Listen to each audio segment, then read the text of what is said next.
जय हिंद दोस्तों। सबसे पहला बात तो ये आपसे कहना है कि देखिए, हम इंसान हैं, कोई मशीन है नहीं कि हमसे गलती नहीं होगा।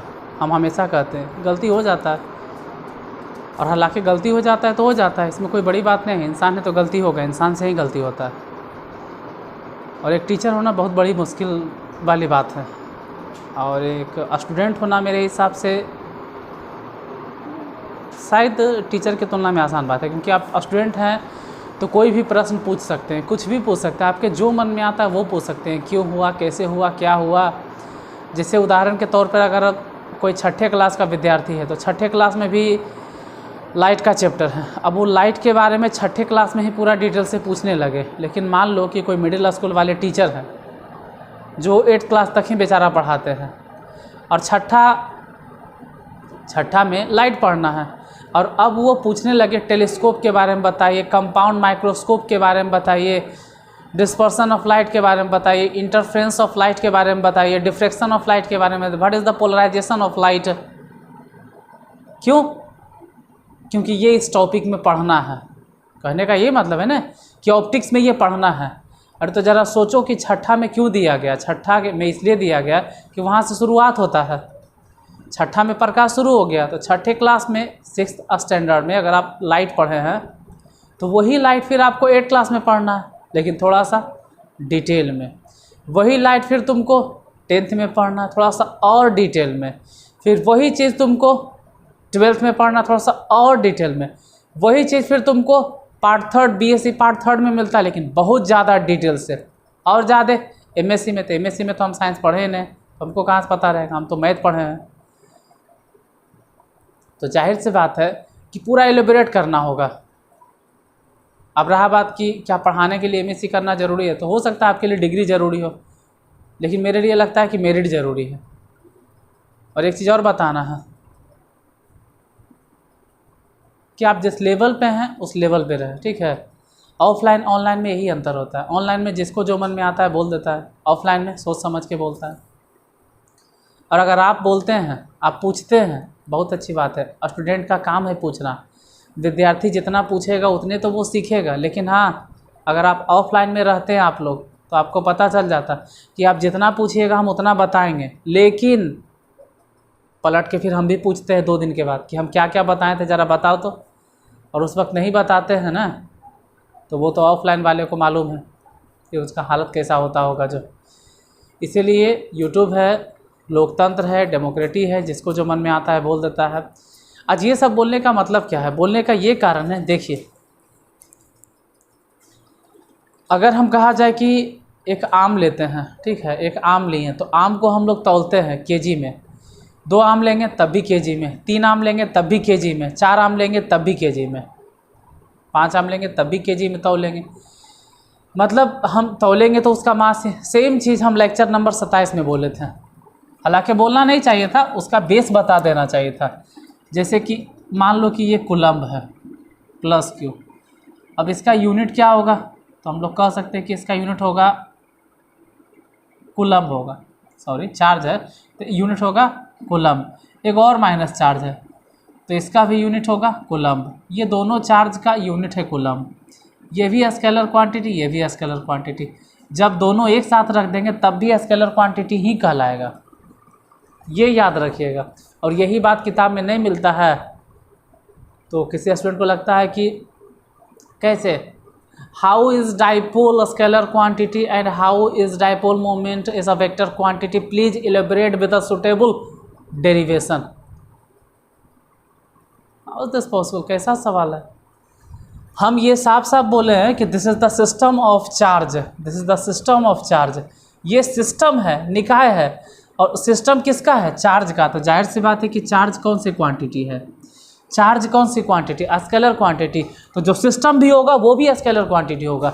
और ये हम गलत बोले हैं, नहीं, ये हम कभी नहीं एक्सेप्ट करेंगे। हम अभी भी कह रहे हैं, लेक्चर नंबर 27 में हम बोले थे, तो किसी स्टूडेंट को पता नहीं क्या नाम था, नाम तो याद नहीं है, कैसे है सर, उसको इलेबोरेट कीजिए। इलेबोरेट क्या करना है? इसमें चार्ज है, और चार्ज कौन सी क्वांटिटी होती है? Scalar quantity. तो जो पूरा सिस्टम बनेगा वो भी स्केलर क्वांटिटी होगा, जाहिर सी बात है। अब तुम इसमें ढूंढोगे, किताब में दिखाओ, तो हो गया साइंस फिर पढ़ाया हुआ मेरा।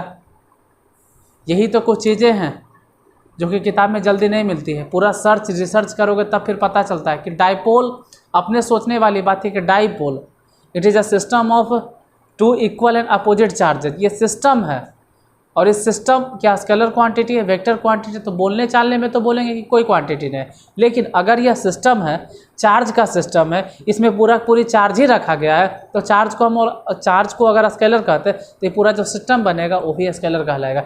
इसीलिए हम बोले थे कि डाइपोल स्केलर क्वांटिटी है। मेरे कहने का मतलब था कि जो सिस्टम बना हुआ है वो सिस्टम स्केलर क्वांटिटी है। क्यों सिस्टम स्केलर क्वांटिटी? क्योंकि सिस्टम कोई क्वांटिटी होता नहीं, लेकिन सिस्टम जिस चीज़ का बना वो तो स्केलर है, तो जब सिस्टम ही स्केलर है तो ये भी स्केलर होगा। देखो, दो वेक्टर अगर आपस में मिलता है तो वेक्टर भी हो सकता है या स्केलर भी, लेकिन जब स्केलर मिलेगा तो 100% है कि स्केलर ही होगा। ये वेक्टर का रूल है कि स्केलर में मिलाओगे तो कभी भी वेक्टर नहीं बनेगा, वो स्केलर ही बनेगा। तो चार्ज एक तरह की क्वांटिटी है, जब दो क्वांटिटी को आपस में मिलाओगे तो क्वांटिटी क्या स्वाहा हो जाएगा, ख़त्म नहीं होगा, वो कोई ना कोई क्वांटिटी कहलाएगा, भले उसका मैग्नीट्यूड 0 हो।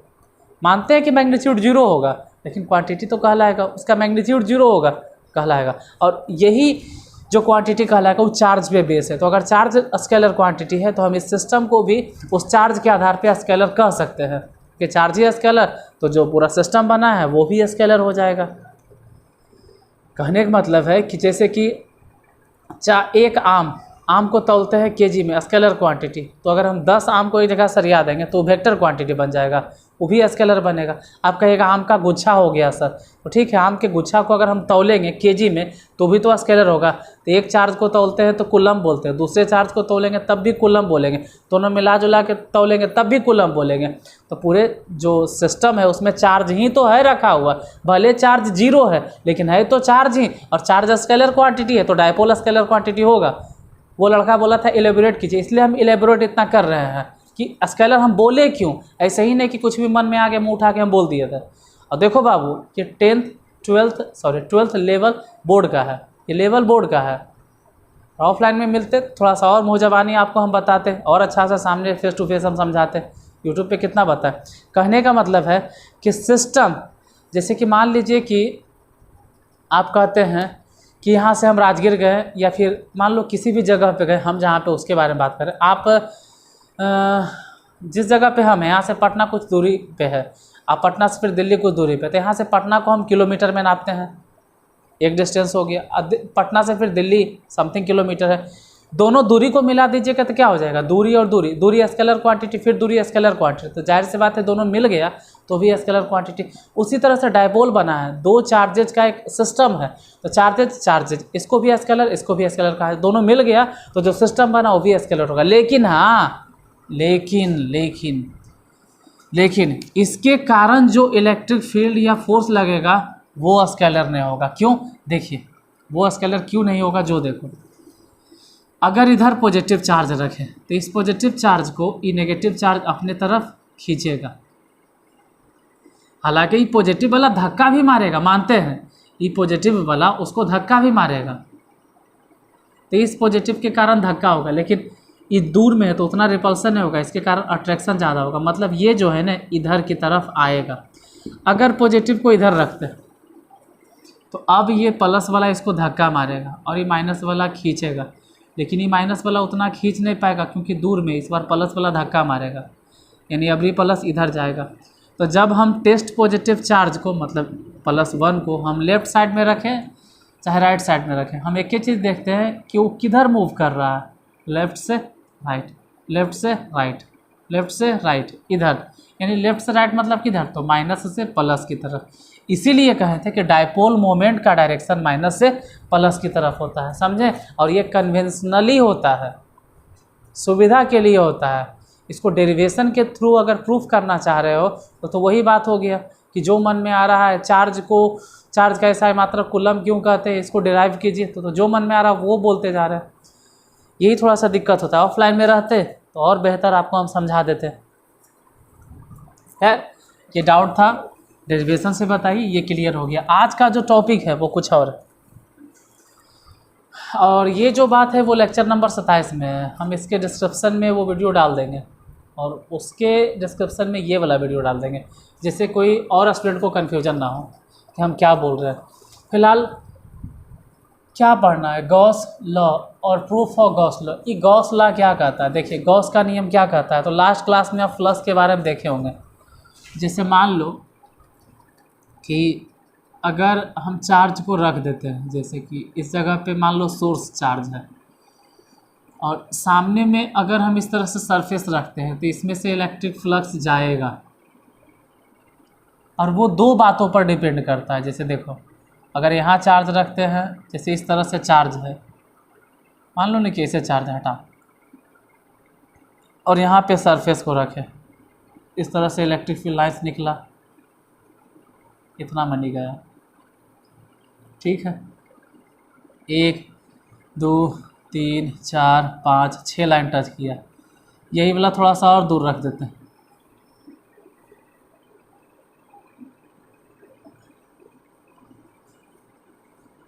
अब यही उठा के हम यहाँ पे रख दिए। अब देखते हैं कि उसी में मात्र 1 2 और सही से तीसरा भी नहीं टच कर रहा है, यानी जब ये वाला सरफेस यहाँ पर है तो 1 2 3 4 5 6 को लाइन गुजरा, और जब यहाँ आ गया तो मात्र 3 लाइन यहाँ से गुजर रहा है।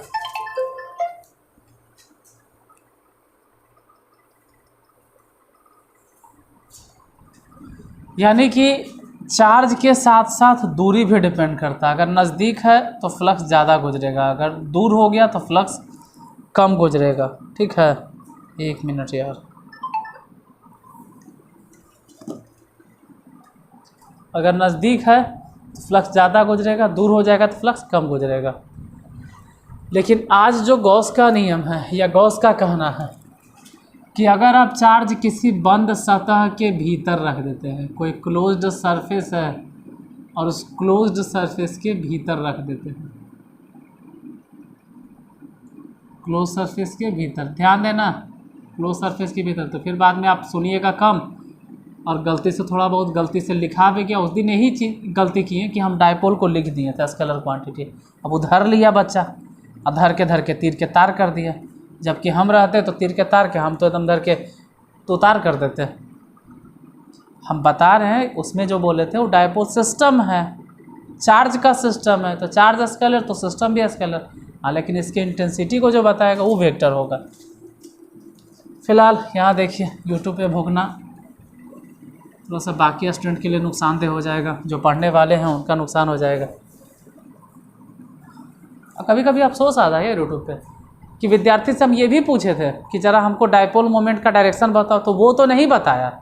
कम से कम आप ये तो बताते कि डायपोल, हम हमेशा पूछते हैं वीडियो के अंत में कि ज़रा ये बताइए तो डायपोल मोमेंट का डायरेक्शन क्या होगा, तो आप आंसर तो नहीं बताओगे, आलतू फालतू कमेंट करते रहोगे। आलतू फालतू ही वो था, क्योंकि अगर आप इतना ही समझदार थे तो पहले आप आंसर बताते कि डायपोल मोमेंट का डायरेक्शन माइनस से प्लस की ओर होता है, और कैसे होता है चलो आज हम समझा दिए।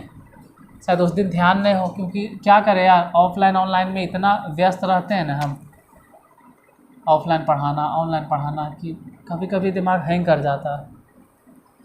देखिए अगर किसी सरफेस के भीतर में, सॉरी माफ़ करना ज़्यादा भूल दिए, किसी सरफेस के भीतर में है चार्ज, ये बंद सरफेस है, तो इसके कारण जो फ्लक्स बनेगा, जैसे यहाँ से समझो,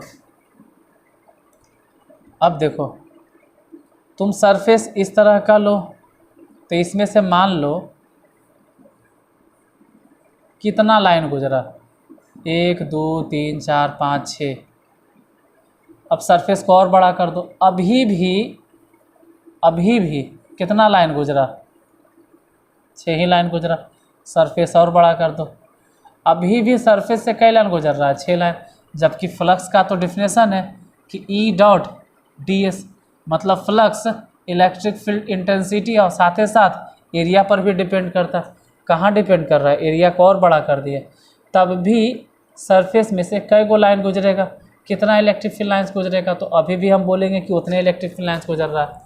यानी अगर किसी बंद सतह के भीतर में हम चार्ज रखते हैं तो जो उस सतह से इलेक्ट्रिक फील्ड लाइन्स गुजरेगा या इलेक्ट्रिक फ्लक्स गुजरेगा, वो सतह के क्षेत्रफल पर डिपेंड नहीं करता है, मतलब सरफेस एरिया पर डिपेंड नहीं करता, वो सिर्फ इस बात पर डिपेंड करता है कि जो आप चार्ज रखे हैं उसका मैग्नीट्यूड कितना है। अगर उसका मैग्नीट्यूड ज़्यादा होगा तो ज़्यादा लाइंस निकालेगा, अगर इसका मैग्नीट्यूड कम होगा तो कम लाइंस निकालेगा, मतलब सिर्फ इसके मैग्नीट्यूड पर डिपेंड करता है। यही है गॉस का नियम, और यही गॉस का नियम लिखना होता है, मतलब लिख देंगे फिर तो हम प्रूफ भी कर देंगे। गॉस का नियम यही कहता है कि according to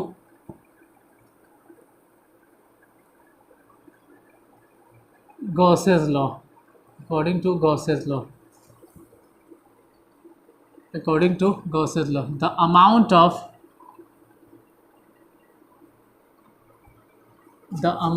of electric flux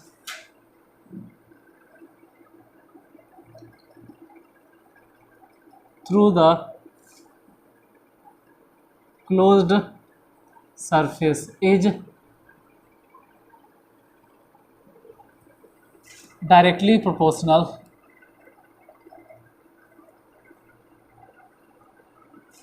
to the magnitude of charge placed, जो रखा गया कहाँ, inside the closed surface। यानी कि गॉस के नियम के हिसाब से कहा गया कि जो फ्लक्स बनता है वह सिर्फ चार्ज के सीधा समानुपाती होता है। हालांकि इसको समानुपाती को बराबर में बदलने के लिए एक कांस्टेंट गुना करेंगे, 1/एप्सिलॉन नॉट गुने में क्यू, तो फाई इक्वल टू हो जाएगा Q/एप्सिलॉन नॉट। मतलब इसी को ऐसे भी डिफाइन किया जाता है एक तरह से, अकॉर्डिंग टू गॉस लॉ। कुछ किताब वाले ये भी डिफिनेशन लिखते हैं, अकॉर्डिंग टू गॉसेस लॉ। इनका ये भी कहना है कि the amount of electric flux, the amount of electric flux through the closed surface, through the closed surface is equal to the 1/एप्सिलॉन नॉट। अच्छा, थोड़ा सा गलती हो गया, the amount of electric flux through the close surface, कोई बात नहीं, उसको बाद में सुधार देंगे। 1/एप्सिलॉन naught times of Q which is placed inside the surface in vacuum। ये बात ध्यान देना, या कह सकते हो कि फ्री स्पेस, तभी तो 1/एप्सिलॉन नॉट बोल रहे हैं। मतलब क्या है, तो मतलब रटे से अच्छा है कि आप इसको साबित कर लीजिएगा, अभी हम करेंगे प्रूफ। ये कह रहा है कि गॉस के नियम के अनुसार इलेक्ट्रिक फ्लक्स का मान किसी क्लोज सरफेस के द्वारा is directly proportional to the magnitude of charge placed inside the close surface. Hindi बोलिए देते हैं क्या होता है, ठीक है, इंग्लिश वाले समझ गए होंगे। किसी बंद सतह के भीतर, किसी मतलब ऐसे कहेंगे, किसी बंद सतह से गुजरने वाला इलेक्ट्रिक फ्लक्स का मान, किसी बंद सतह से गुजरने वाला विद्युतीय फ्लक्स का मान, किसी बंद सतह से गुजरने वाले विद्युतीय फ्लक्स का मान उस बंद सतह के भीतर रखे हुए आवेश के परिमाण का सीधा समानुपाती होता है। या तो हम ये भी कह सकते हैं कि किसी बंद सतह से गुजरने वाला विद्युतीय फ्लक्स का मान उस बंद सतह के भीतर रखे हुए आवेश के 1/एप्सिलॉन नॉट के गुना के बराबर होता है। ये तो हो गया गॉस का नियम। मेन है कि इसको साबित करके बताइए, सिर्फ बोलने से थोड़ा होगा, इसको प्रूफ कीजिए। देखिए प्रूफ करते हैं, इसका प्रूफ भी तो करना ज़रूरी है कि आया कहाँ से।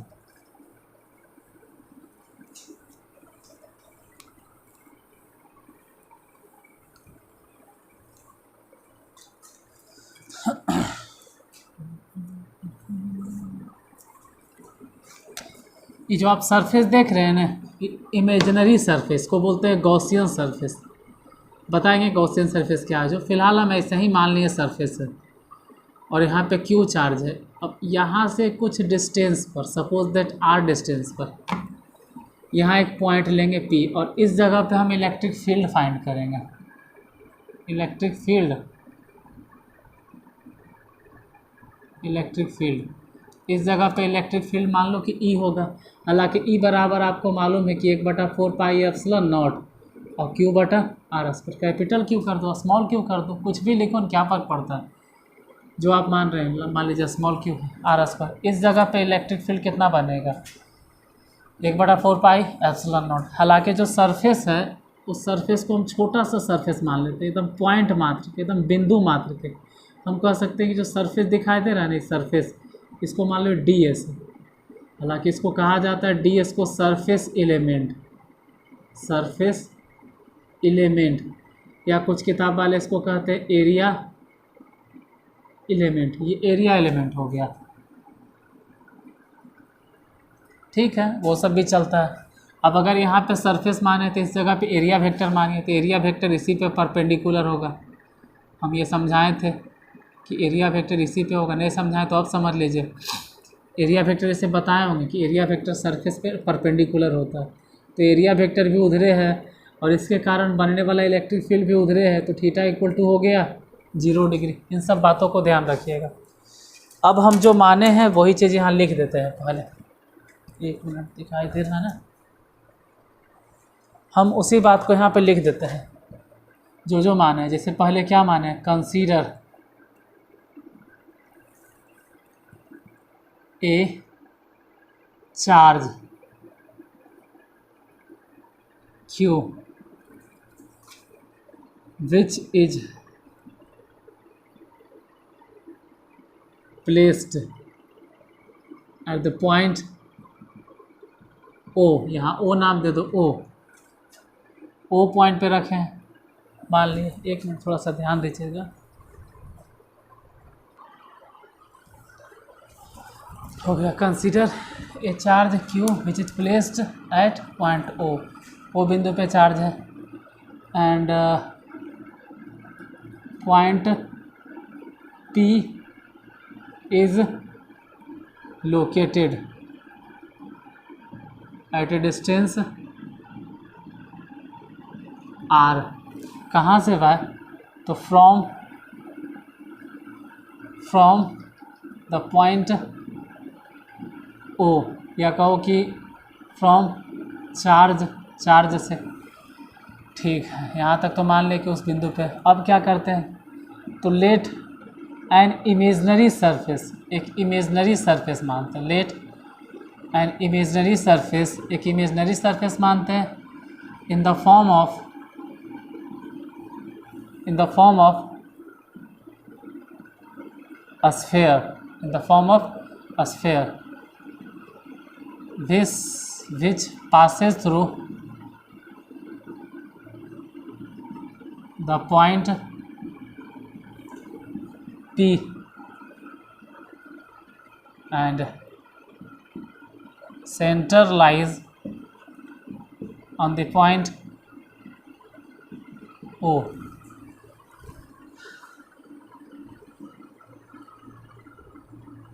ये इमेजनरी सरफेस जो माने ना, इमेजनरी सरफेस यहाँ लिख देते हैं, दिस इमेजनरी सरफेस। हम आगे पढ़ाएंगे कि ये इमेजनरी सरफेस क्या होता है। This imaginary surface is known as, यहाँ लिखेंगे तो भी ठीक है, नहीं लिखेंगे तब भी ठीक है, क्योंकि हम गॉसियन सरफेस नहीं लिख रहे हैं। ऐसे इस सरफेस को क्या कहा जाता है? Gaussian surface. देखिए, हिंदी वाले छात्र के लिए भी बता दिया जाए। कंसीडर, देखो मतलब समझ लो तो डिस्क्रिप्शन अपने से लिख दोगे। Consider a charge Q which is placed, इसका मतलब है कि माना कि एक चार्ज Q है जो कि placed at the point P। ये पूरे लाइन का मतलब है कि माना कि एक चार्ज Q है जो कि O बिंदु पर रखा गया है, and point P is located at the distance R। कह रहा है माना कि एक चार्ज Q है जो कि पॉइंट O पर रखा गया है और P बिंदु उस O बिंदु से R दूरी पर स्थित है। कहाँ से? फ्रॉम द O से। मतलब माना कि एक चार्ज Q O बिंदु पर रखा गया और O बिंदु से या चार्ज से R दूरी पर एक P बिंदु लोकेटेड है। Let an imaginary surface in the form of sphere which passes through the point P and center lies on the point O। यानी फिर से कहने का मतलब है कि माना कि एक इमेजनरी सरफेस है, माना कि एक काल्पनिक सतह है जो कि गोले के रूप में है और इस प्रकार से है कि बिंदु P से गुजरता है और उस गोले का केंद्र O पर है। इस काल्पनिक सतह को हम लोग गॉसियन सतह कहते हैं। इसका ये मतलब हो गया। तो ठीक है, उस बिंदु P पर इलेक्ट्रिक फील्ड फाइंड कर लीजिए। अगर आपको मालूम है तो इलेक्ट्रिक फील्ड निकाल लीजिए। कहाँ गया मार्कर? उस बिंदु P पर इलेक्ट्रिक फील्ड निकाल लो। Electric field intensity at the point P due to plus Q, जो चार्ज रखें इसके कारण कितना होगा electric field intensity? 1/4 pi epsilon naught और Q बटा में R स्क्वायर। इतना लिख के इसको सेपरेट रख लीजिए क्योंकि फिर इसको मिटाएंगे, उधर दिखेगा नहीं। फिर इसको उतार लीजिए, फिर हम मिटाएंगे, या स्क्रीनशॉट ले लो।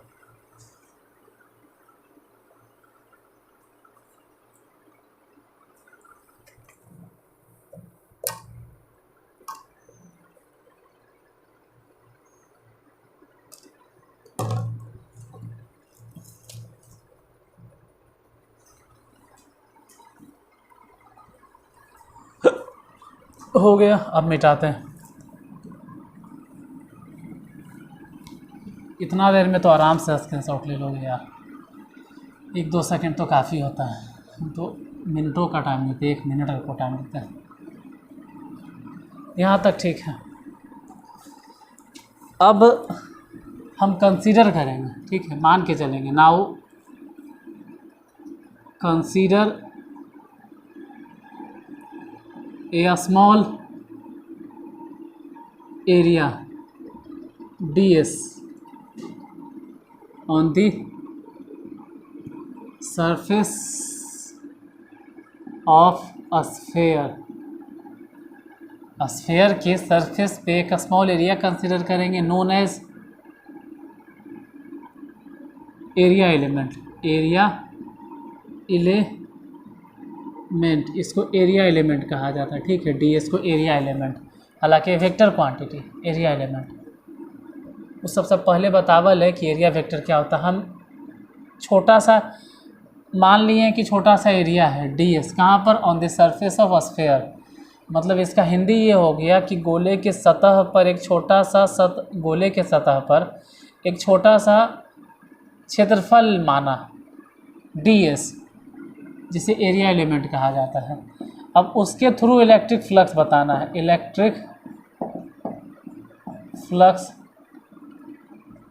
Through this area element. इस एरिया एलिमेंट के थ्रू जो इलेक्ट्रिक फ्लक्स बनेगा वो बताइए। तो यहाँ पे फाई नहीं बोलेंगे, डी फाई।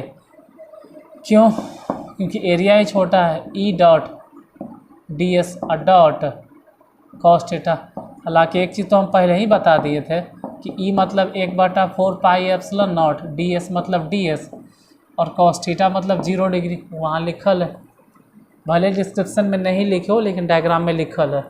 तो डी फाई बराबर कितना हो गया? 1/4 pi epsilon not into D S. चलो अच्छा बात है। ये तो हो गया इस छोटे से एलिमेंट के कारण। और आपको तो इसी तरह का फ्लक्स यहाँ यहाँ यहाँ यहाँ यहाँ यहाँ यहाँ मतलब पूरे सरफेस के चारों तरफ जो फ्लक्स बना है वो कैलकुलेट करना है। तो लिखेंगे now we calculate the total flux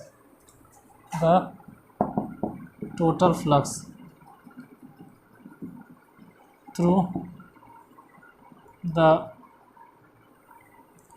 total surface बोल देंगे।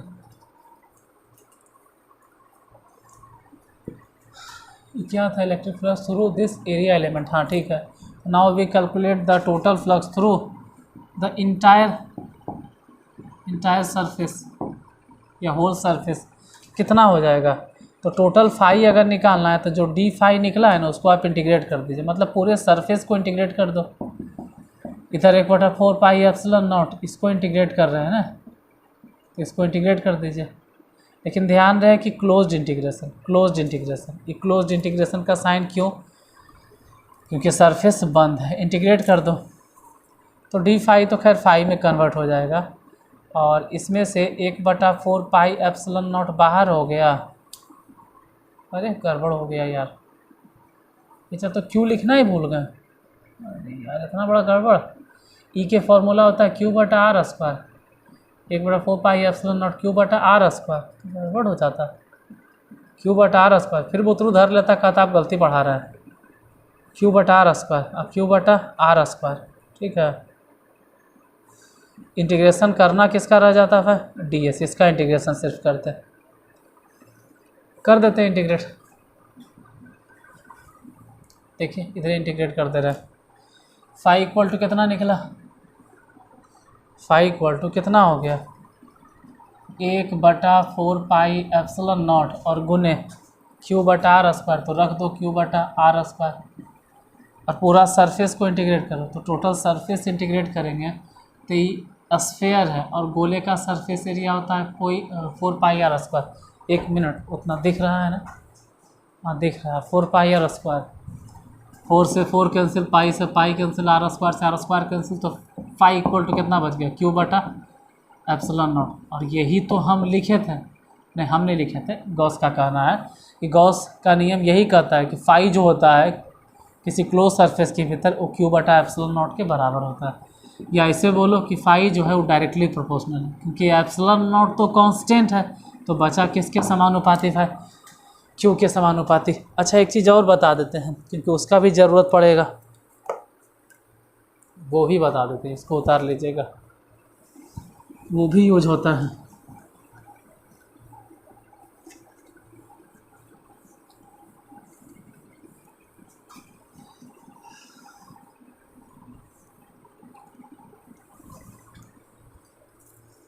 देखो एक चीज़ और है जिसका यूज बार बार होगा, रटना तो खैर किसी भी तरह से आप एक बार में रट लोगे, लेकिन इस्तेमाल बार बार होगा। ये गॉसियन सरफेस क्या होता है, आए दिन आपको मिलेगा गॉसियन सरफेस। गॉसियन सरफेस क्या होता है, एप्लीकेशन में 5-6 बार रिपीट होगा।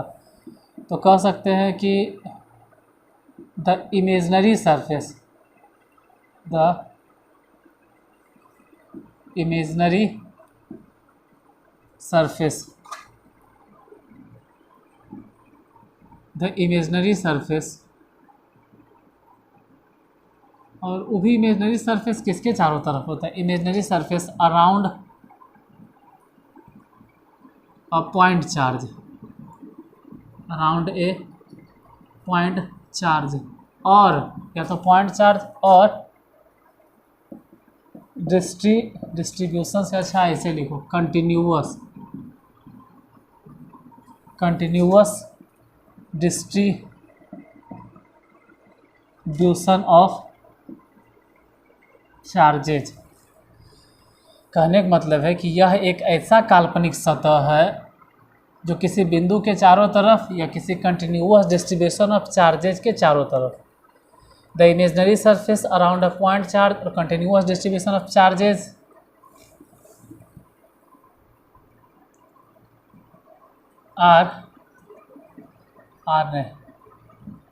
is such that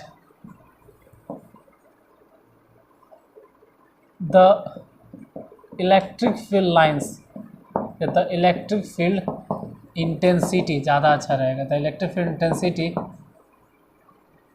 at every point on the surface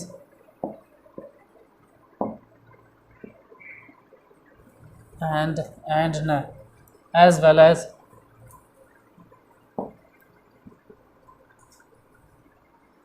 छोड़ो एंड ही रहे, तो ज़्यादा ग्रामर का रूल क्यों अप्लाई करें।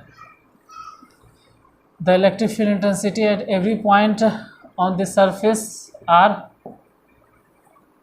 सेम या सेम या equal as well as theta between electric field line and area vector is always same और इक्वल, जो भी बोलो। This imaginary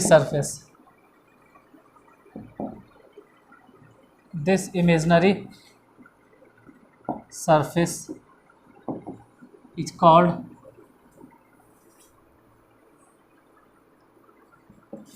Gaussian surface. इस इमेजनरी सरफेस को ही गॉसियन सरफेस कहते हैं। मतलब क्या समझाना है, देख लीजिए।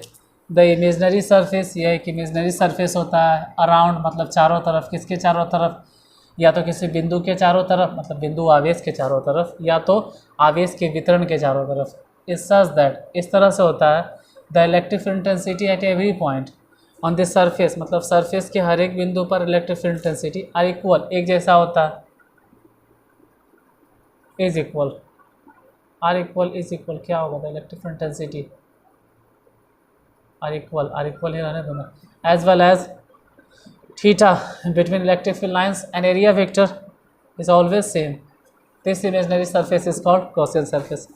हिंदी में कहा जाए तो किसी बिंदु आवेश के चारों तरफ या आवेश के वितरण के चारों तरफ का वैसा सतह या वैसा क्षेत्र, वैसा सतह ही बोलेंगे, वैसा सतह जिसके हर एक बिंदु पर विद्युतीय क्षेत्र की तीव्रता एक समान हो और साथ ही साथ विद्युतीय क्षेत्र रेखा और एरिया वेक्टर के बीच का कोण भी एक जैसा हो। ऐसे सतह को हम लोग गॉसियन सरफेस कहते हैं या गॉसियन सतह कहते हैं। तो आज गॉसियन लॉ था और गॉसियन सरफेस था, और बाकी जो इससे रिलेटेड एप्लीकेशन है वो हम नेक्स्ट क्लास में बताएंगे। हालांकि अभी एक चीज़ बता दिए कि किसी बिंदु आवेश के कारण इलेक्ट्रिक फील्ड फाइंड कीजिए, वो भी गॉस के नियम का उपयोग करके। तो वो प्रूफ करने के लगभग इसी का इस्तेमाल होगा, ठीक है, जो अभी हम बताए हैं एकदम हूबहू यही वाला इस्तेमाल करेंगे। तो आज तो खैर इतना से ही काम चलाइए, फिर इसके आगे कल मिलते हैं नेक्स्ट वीडियो में। आज के लिए धन्यवाद। अगर अच्छा लगा हो तो प्लीज़ वीडियो को लाइक कर दीजिएगा, शेयर कर देना, और क्या करें, बाकी फिर कल मिलते हैं नेक्स्ट।